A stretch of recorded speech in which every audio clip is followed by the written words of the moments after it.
اس کی حکومت ختم ہوئی تو اس نے ایک سفید کاغذ لہرایا کہ امریکہ نے میرے خلاف سازش کی ہے. ایک سائفر کو اس نے لیٹر کا نام دے دیا, اس نے خط کا نام دے دیا, اس نے ایک سازش کا, ایک عالمی قوت کا سربراہ, لیکن اس کی سفارتکاری دیکھیے. جب وہ زبان کھولتا ہے, بولتا ہے, بخدا ہمارے محلے کا ایک بدماش ایسی بات نہیں کرتا جس طرح وہ کرتا ہے. کسی جرنیل کا نہیں, یہ کسی بیوروکریٹ کا نہیں, یہ کسی خان اور نواب کا نہیں, یہ کسی جاگیردار کا نہیں, یہ کسی صنعتکار کا نہیں, یہ کسی سرمایہ دار کا نہیں, یہ اس ملک کے غریب عوام کا ملک ہے. ابھی بھی دھمکیاں دے رہا ہے. آخری موقع ہے, بتایا جائے کہ اس پاکستان کا اقتصادی مستقبل کیا ہے.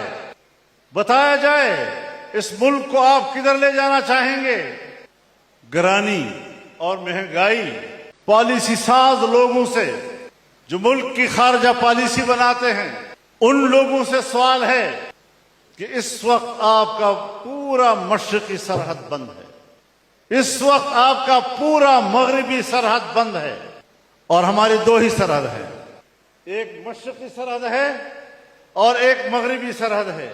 دونوں سرحدیں ہم نے اپنے اوپر بند کر دی ہیں. دونوں اطراف میں ہم نے تجارتی راستے بند کر دیے ہیں, کاروبار کے راستے دنیا کے ساتھ ہم نے بند کر دیے ہیں, اور چائنا ایک کوریڈور ہے جو پاکستان سے مایوس ہے اور وہ پاکستان میں سرمایہ کاری سے گریز کر رہا ہے. میں حکومت سے لڑتا ہوں, میں کسی سیاسی پارٹی سے نظریاتی اختلاف کرتا ہوں, لیکن حکمرانوں سے لڑنے کا معنی یہ نہیں کہ میں وطن عزیز کے چہرے کو بھی نوچا کروں. ملک میرا ہے, اس ملک کی حفاظت ہم اپنا فرض سمجھتے ہیں. یہ ہمارا گھر بھی ہے, یہ ہماری عزت بھی ہے, یہ ہمارا ناموس بھی ہے. السلام علیکم ناظرین کرام, آپ کو مکمل ویڈیو دکھاتے ہیں. مولانا فضل الرحمان کا تاریخی خطاب آج تاریخ رقم کر دی. مولانا فضل الرحمان نے پوری قوم کے سامنے ایسے حقائق بیان کر دیے کہ ہر کوئی ہکا بکا رہ گیا.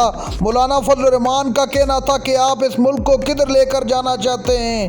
خدا کے لیے اس ملک پر رحم کریں, اس ملک کی عوام پر رحم کریں. شہباز شریف اور طاقتوروں کو مخاطب کرتے ہوئے کیا کہا, آپ یہ ویڈیو دیکھیے, پھر اس پر بات کرتے ہیں.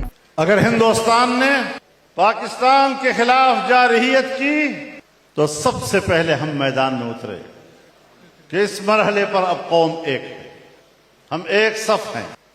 اور جب جمعیت علماء اسلام نے پہلا قدم اٹھایا تو جس مختلف اطراف سے اور کونوں سے کچھ غلط توقعات تھی ان کے دروازے بند کر دیے گئے. آج اگر پاکستان ایران اور امریکہ کے درمیان ثالثی کر رہا ہے تو میں آپ کو بتانا چاہتا ہوں کہ یہ مسئلہ ایران اور امریکہ کا نہیں. اگر پاکستان کے پاس ثالثی کے کردار کا کوئی موقع آیا ہے تو وہ دنیا کو عالمی جنگ سے بچانے کی کوشش ہے. ہم ایسے وقت میں پاکستان کی اس اعزاز کا احترام کرتے ہیں, لیکن ہمیں اپنی پالیسیاں ٹھیک کرنی چاہیے. ہمارے کچھ سوالات ہیں, شاید کچھ دن ہم اپنے داخلی مسائل کی طرف توجہ نہ دے سکیں, لیکن بہرحال وہ ہمارے مسائل ہیں. ہمارے سامنے یہ سوال ہے, پالیسی ساز لوگوں سے, جو ملک کی خارجہ پالیسی بناتے ہیں, ان لوگوں سے سوال ہے کہ اس وقت آپ کا پورا مشرقی سرحد بند ہے, اس وقت آپ کا پورا مغربی سرحد بند ہے, اور ہماری دو ہی سرحد ہے, ایک مشرقی سرحد ہے اور ایک مغربی سرحد ہے. دونوں سرحدیں ہم نے اپنے اوپر بند کر دی ہیں. دونوں اطراف میں ہم نے تجارتی راستے بند کر دیے ہیں, کاروبار کے راستے دنیا کے ساتھ ہم نے بند کر دیے ہیں, اور چائنا ایک کوریڈور ہے جو پاکستان سے مایوس ہے اور وہ پاکستان میں سرمایہ کاری سے گریز کر رہا ہے, اور ایران اس وقت نہ اچھے نہ برے کا ہے.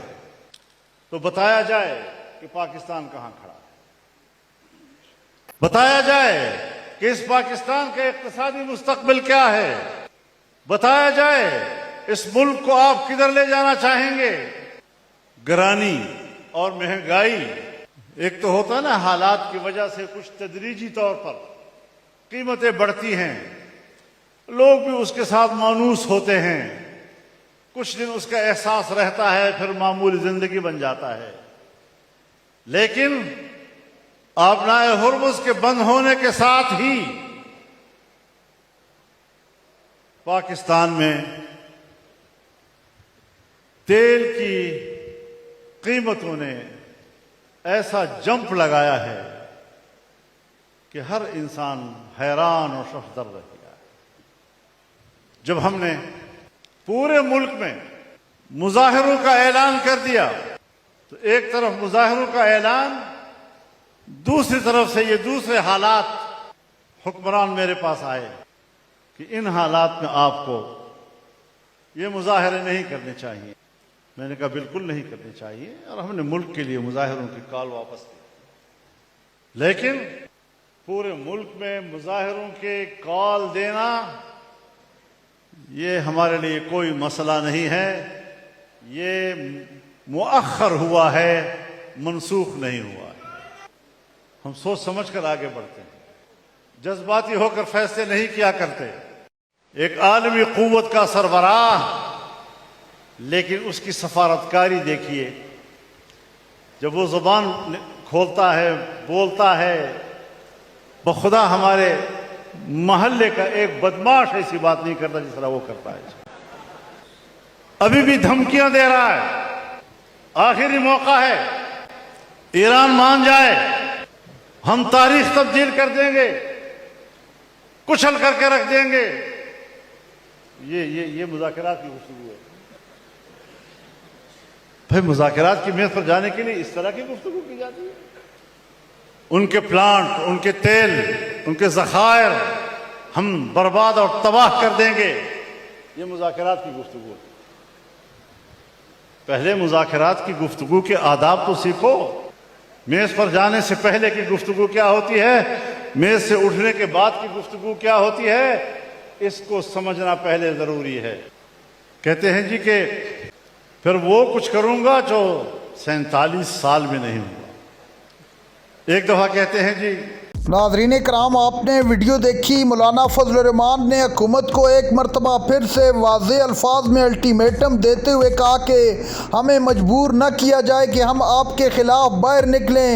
آپ نے مہنگائی کا طوفان برپا کر رکھا ہے، ملک میں بجلی نہیں ہے، گیس نہیں ہے، آپ ملک کو کس طرف لے کر جانا چاہتے ہیں؟